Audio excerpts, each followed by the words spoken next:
Hello there. My name is Deanna Joseph, and I'm going to talk to you today about practicing peace like a warrior. I had to call this talk that because I've given this talk around, before. But if I just say like practicing peace, people are like, I don't have time for that. And I'm just really busy right now. I can't be peaceful. So I decided to call it practicing peace like a warrior because I wanted it to sound like something hard, right? Because people have funny responses when I talk to them about peace. I've heard people say, now is not the time for peace. It is a time for action. I've also heard, I won't sit around and do nothing. Or my favorite, I want them to know they are wrong. But see, none of these things are actually taking an action, right? Blaming and complaining about stuff is not taking an action. To take massive action, we really actually have to know how to practice peace, like a warrior. So in spiritual circles, there are a couple of misconceptions about peace. And one of those is that peace is passive, that you just avoid confrontation at all costs. Okay? You don't speak up, don't speak out. Also, sometimes people think that it's an invitation to do nothing, right? You don't have to do anything if you're going to be peaceful. You just hope. Just hope for the best, maybe send some love and light, but hope, but not actually do anything about it. And then people think that if you're going to practice peace, it means you can't get angry about anything, that you have to suppress your anger. But no, actually, anger is a motivational force that gets us moving. It is a powerful energy wave that gets us off the couch, making a new choice, so we're taking a new action. So if we experience anger and then we take positive actions toward a solution, the anger will dissipate. It'll just go, right? So to practice peace, you don't have to suppress your anger. You actually want to act on it. Because if you do not act on anger, it festers and it turns into blame, resentment, judgment, and hatred. Now, as I was working on this talk, and I first started working on it actually back in 2016, I was trying to think of a character from history who most perfectly embodied the archetype of the peaceful warrior. And at the time, I came up with Martin Luther King Jr. And every time I give this talk and I try to think of a new example, I can't because he's like the perfect example. But he does show us that peace is consciously co-creating, right? It is positive action. It is positive action. You see, he got angry. He got angry because of inequality and unfairness. So he didn't sit and just say, God, I hope that this just works itself out. He didn't do that. He got off the couch and he put himself out there. He did a lot of things that people didn't like, right? So he had to deal with confrontation. He had to speak out, right? Speak his truth. So there are a lot of people out there who didn't like what he said, right? But see, he had a message and he was so powerful because he came from the space of peace, practicing peace like a warrior. He was able to get thousands of people in alignment with his vision. And both war and peace begin in our hearts. We're either planting the seed of one or we're planting the seed of the other. See, we can only choose one or the other. We cannot do both.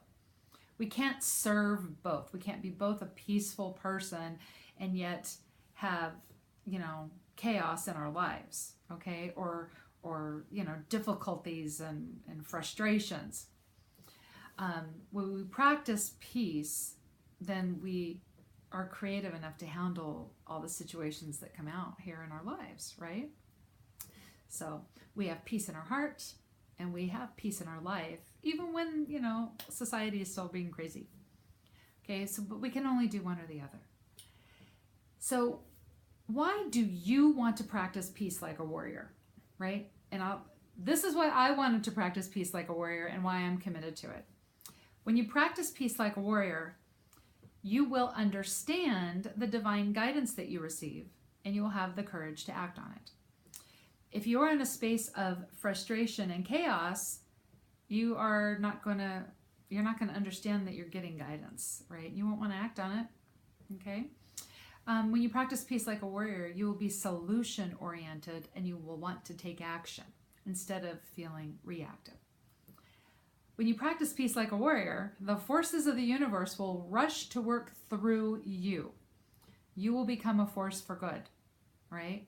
So a peaceful warrior, a love warrior, spiritual warrior, there are many words up for it out there, right? But they all require the same thing, a massive amount of commitment for carrying as much light as possible while in a body.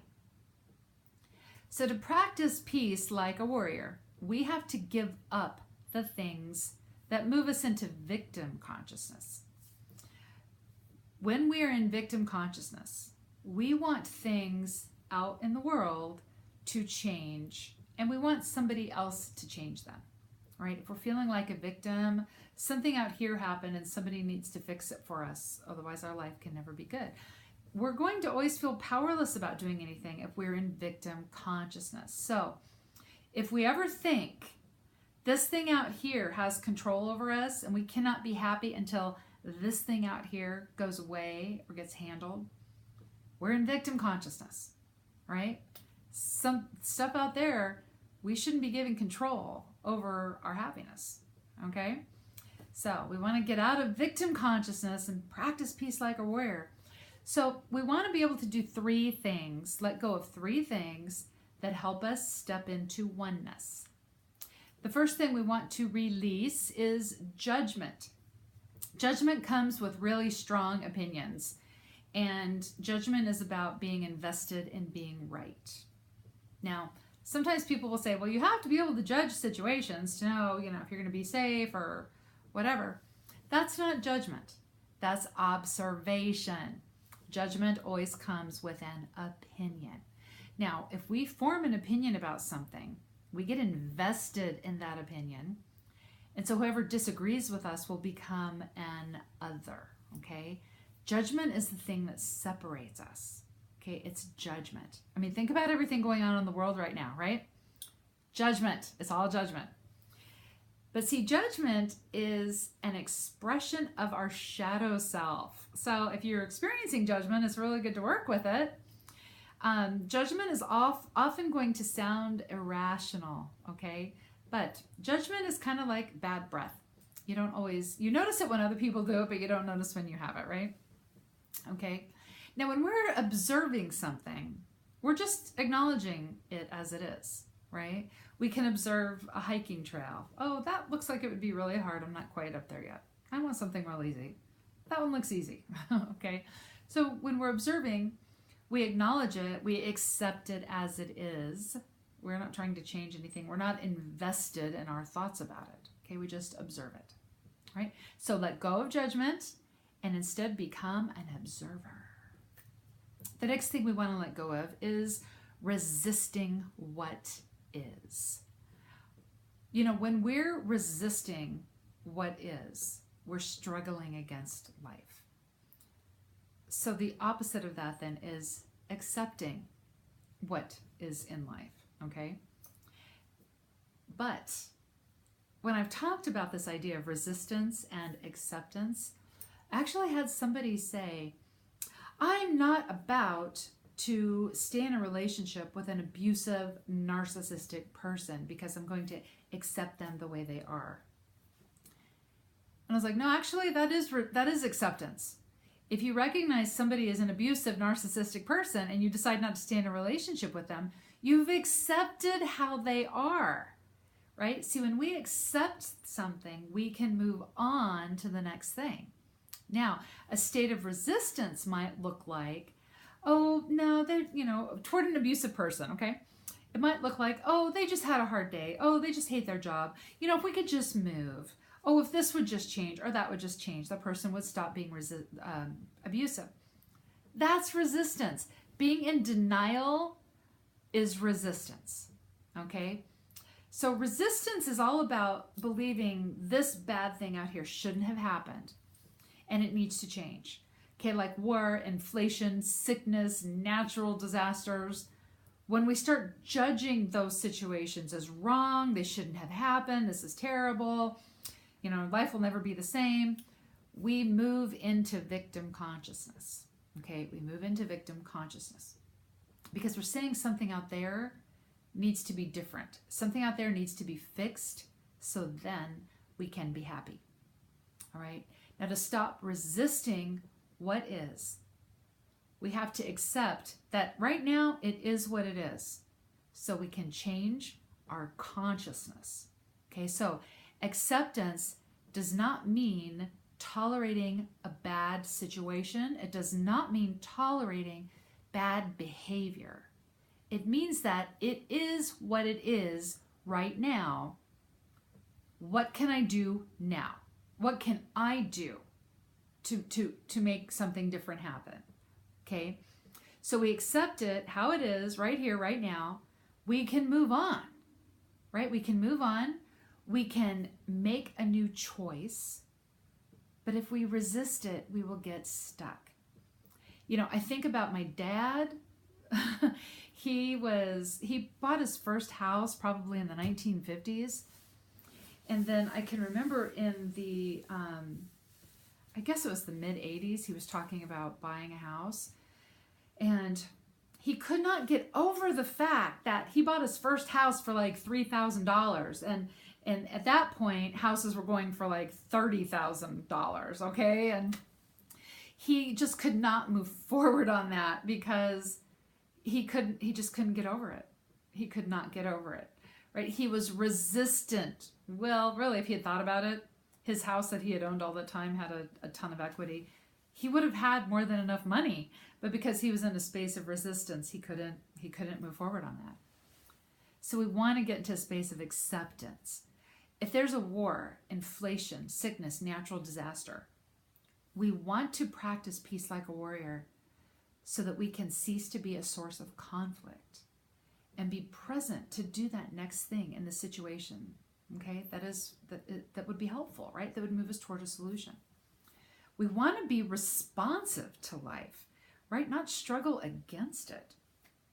Okay, so we want to be responsive. Now, somebody who takes responsibility for themselves and their life right here, right now, will be presented with different opportunities than someone who is stuck in victim consciousness. Okay, and those different opportunities will be moving us toward positive solutions, right? And that's what we want. Okay, so we want to stop resisting life as it is, accept things as they are right here, right now, so we can do that next thing. Then what we want to do is we want to give up blaming and complaining and instead take responsibility for where we are right here, right now. You see, when we blame a situation, we're giving it power over our happiness, okay?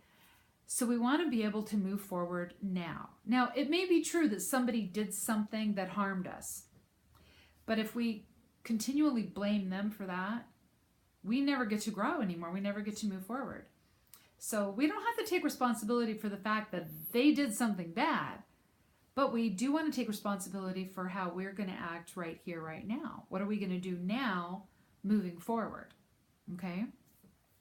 When we're complaining about something, we're not really picking up the mantle, okay, of what needs to be changed. When we're complaining, that's really a passive-aggressive way to get somebody to fix it for us, okay, right? Instead of observing how things are and deciding what we can do to fix it, we complain and hope someone else will take care of it, okay? That's really what complaining is. So we want to take responsibility for where we are right here, right now, okay? The next thing we want to give up is being aggressive, and probably many of you aren't aggressive at all, but you also want to embody assertiveness. Now, a lot of people, and I've discovered this over the last 2 years, a lot of people get aggressive, think aggressiveness and assertiveness are the same thing. And so they'll back off even from being assertive because they don't want to be considered aggressive. But see, they're really hugely different, okay, hugely different. Aggression, when somebody's aggressive, they are disrespecting the opinions of others, okay? So somebody is in a shouting match because they want somebody else to feel bad about their opinions, that they voted wrong or they did whatever wrong. That's aggressive. Okay, so scolding, attacking, being reactive, all of those can be forms of aggression. But see, aggression shows there's a lack of inner resourcefulness. Okay? It doesn't know how to tap into that resourcefulness, so it's just reacting. It needs a winner and a loser, and it needs to be the winner. Okay? So if somebody's aggressive, they need to be the winner.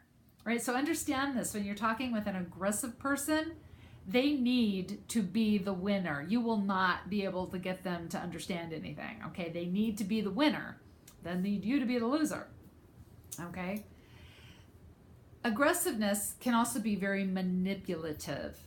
Somebody who's aggressive might try to scare you or threaten you, okay? Or be passive aggressive, okay, to get you to do something. Now, an assertive person is coming from a space of authenticity and truth. And somebody who is assertive will respect the opinions of other people as well, because they don't need to make somebody wrong so they can be right, okay? For instance, I knew somebody who was in a very strict conservative religion, and yet when she found out I was metaphysical and new agey, she was like, oh, okay, well, I don't buy into that, but that's okay. If it makes you happy. Well, that was assertiveness, actually, because she was letting me know she didn't agree with me, but also it was my thing. I could have it, right? Assertiveness, when we're assertive, we're basically setting boundaries and we're treating ourselves well, okay? So say that somebody cuts in front of you in line, okay? You could be aggressive. You could say, I'm going to kick your butt, blah, blah, blah. Okay, you could be aggressive and angry. And it's okay to be angry. You don't want to, actually, anger is okay, right? We talked about that. But if you're threatening the person who cut in line, that would be aggression. Passive aggression would be somebody cut in front of you and you say to your friend behind you, oh, people who cut in line are so rude. Boy, I just can't stand them. They stink too. Okay, so that would be passive aggressive. An assertive person would just say, excuse me, the line starts back there. Way back there. Okay, I've been here for a long time. And you're not just going to cut in front of me. That's not okay. Now, sometimes people think assertiveness might be aggressive because it might invite a confrontation. And you know what? It might. If you assert yourself, the other person has no inner resourcefulness. They might feel defensive, okay? But stick to your truth. Set your own boundaries, right? Make people honor your boundaries, right? So this is assertiveness. Right? You don't want to be aggressive. You want to be assertive. And it's important to assert yourself because you don't want to be a doormat. And that's what happens when we're taught, especially women are taught, it's not okay to be assertive. So what happens? We become doormats, okay? That's not okay. That is not okay. So we want to become assertive, okay? Be assertive. So when we do these things, when we let go of judgment, resistance, blaming, complaining, the need to be aggressive, we become great observers. We're taking responsibility. We're accepting things as they are right here, right now, so that we can take responsibility and move forward. And we're assertive. We are speaking our truth, right? We are setting boundaries. We'll always be, we'll move into more conscious co-creating mode. Now, we're always co-creating. This is true, but we're not always conscious. Okay, so if we're frustrated and lacking the inner resourcefulness, it's more likely we're going to be reactive. But if we're practicing peace like a warrior and doing these things that I stated, being an observer, accepting life how it is, taking responsibility, being assertive, we'll more likely be consciously co-creating, right? We'll be acting. We'll be hearing the inner guidance. Okay, and we will be taking steps based on that guidance. Ernest Holmes says, there's that within which knows what to do and how to do it, and it compels me to act on what it knows. Now, this is one of my favorite quotes from Ernest Holmes, and it's really powerful in a couple of ways, okay? It says, there's that within which knows what to do and how to do it. Now, we are source energy, okay? everything is source energy. There's not one single thing in existence that's not a manifestation of source energy.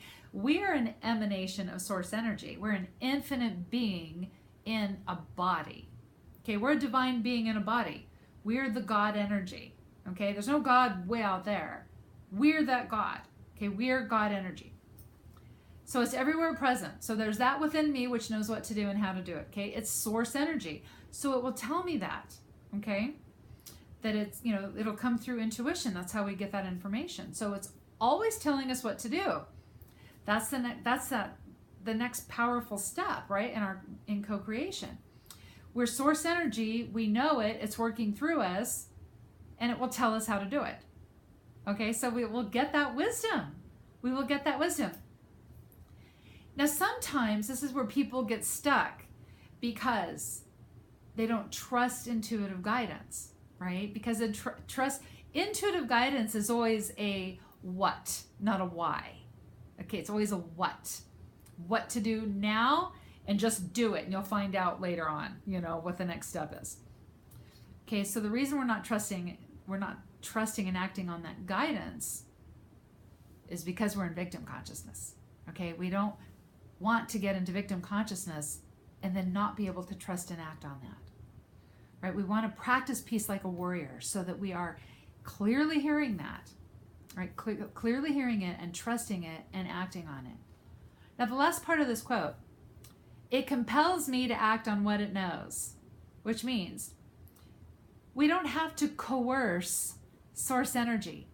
We don't have to go to somebody else and have them tell us what to do. Source energy working through us, as us, for us, is compelling us all the time. That next thing that we should be doing, right? It's guiding us all the time. So there's that within which knows what to do and how to do it. Okay, that's source energy. It will compel me to act on what it knows, right? So it's not going to stop. It is not going to stop. So what you can do then, you really want to practice peace like a warrior, okay? Set your intention on choosing peace, right? So you could say that. My intention is to choose peace, so I will be part of the solution. Then the next thing we do after we set our intention is we give it our attention. Attention is the energy that we're focusing on that. Okay, so you could say that intention is like the target, and attention is us shooting a bow and arrow, shooting the arrow at the target. We're focusing on the target to shoot that bow and arrow. So to focus our attention on practicing peace like a warrior, we want to ask the universe questions like, how can I embody peace right here, right now? How can I take a peaceful action? How can I take a solution-oriented action? What would practicing peace like a warrior look like right now? What would a peaceful warrior do right now? How can I be a force for good right now?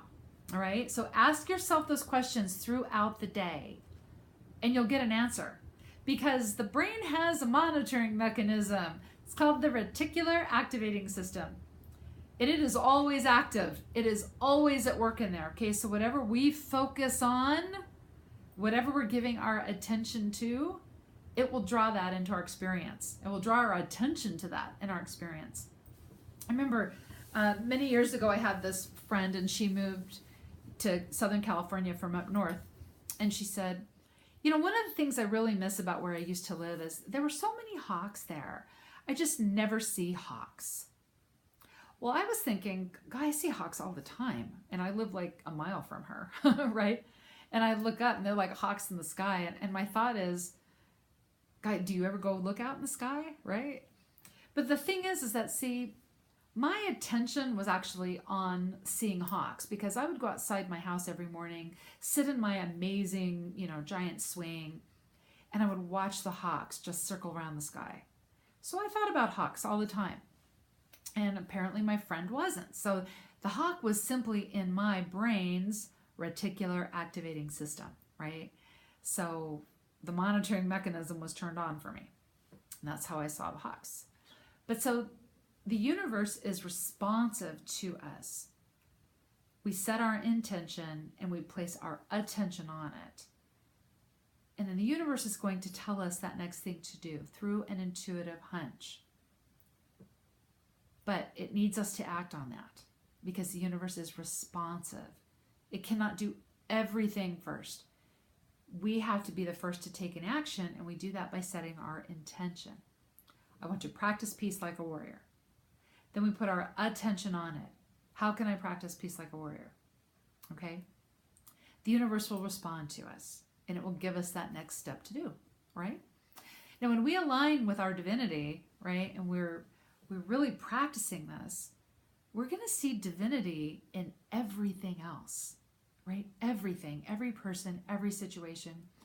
We're going to be able to take responsibility, right? Take responsibility for our actions in the here and now.